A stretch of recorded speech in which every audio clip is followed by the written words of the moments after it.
In this clip, I'm going to take you through each stage of how I created this painting using watercolors and colour pencils.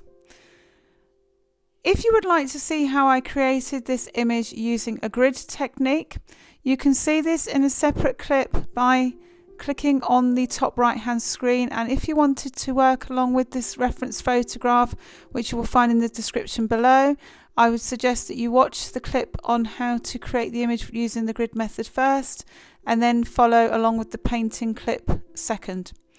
I'm starting by planning out my image and looking at the shades and highlights on the photograph, and I will then move on to painting my image. I'm going to start my painting by adding colour to the background. Now I'm going to start by trying to create this blurry background, otherwise known as depth of field. So because I'm trying to create that effect, I'm going to use the wet on wet technique. So I've started by adding water to the background area, and then I'm going to apply a variety of colours. I'm not going to be too concerned with them being exactly in the same place as the background on the photograph, because when you are applying wet on wet technique, the paint will do what it needs to do. So I am going to apply the paint in roughly the areas where they are in the photograph, and hopefully they will replicate the tones and highlights of the photograph.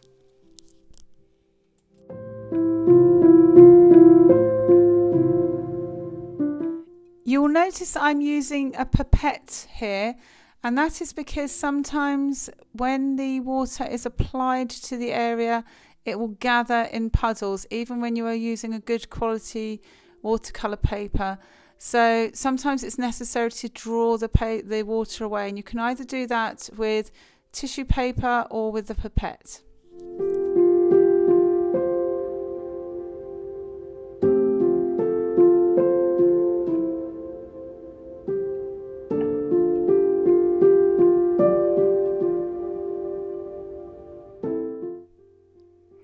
When you are starting to add colour to the face and the whole portrait, you should start by adding the skin tones first.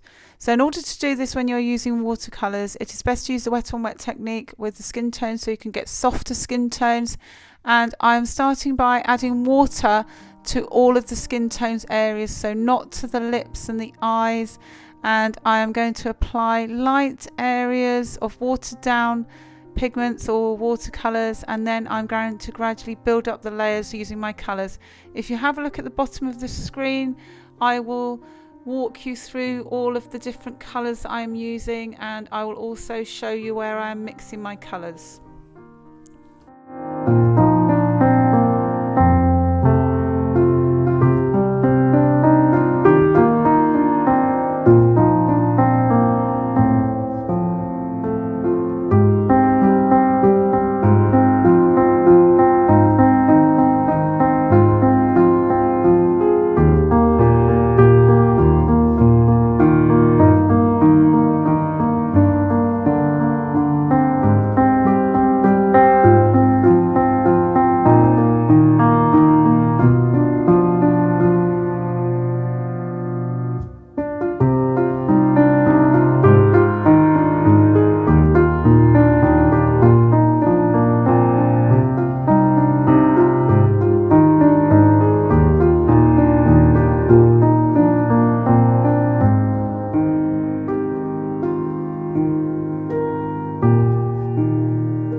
sometimes see me spraying the surface of the paper with water, and it's a very light spray.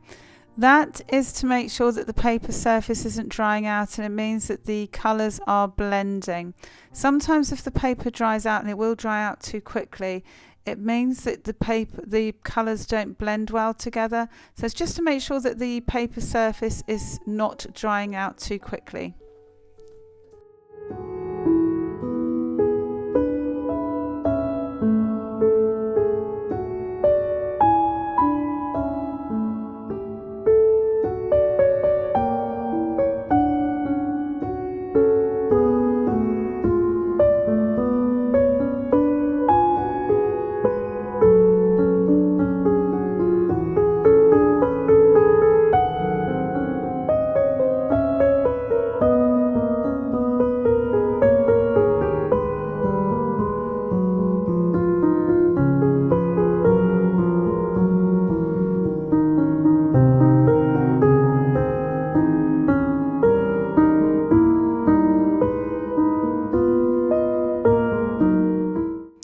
Because I would like to achieve a crisp line around the chin, I have waited for the paper surface to dry completely, and I'm using a wet on dry technique to ensure that I get a crisp outline around the chin of the girl's face.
To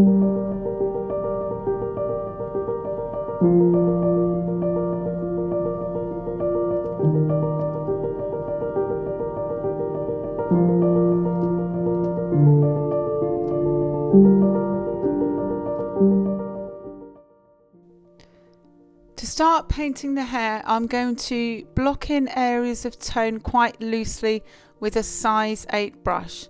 I will start with the darker tones first, starting with Payne's Grey, and then work to the lighter brown tones.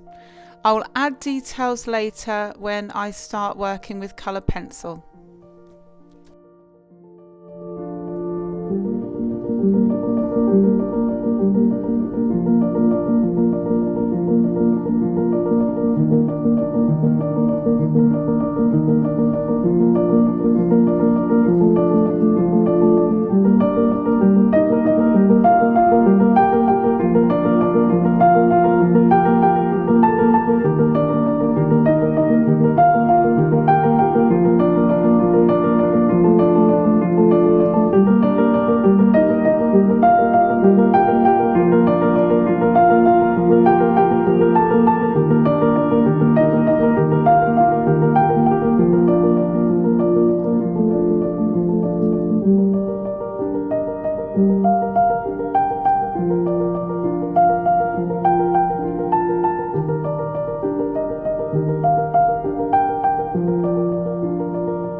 enjoyed this clip, then make sure you check out more clips like this in the watercolour playlist. And don't forget to check out the clip on how I drew this image using the grid method. Don't forget to look in the description below for details of products used in today's clip. And if you have any ideas for content or questions, leave a comment below. Finally, don't forget to subscribe and hit the bell to be notified of future content.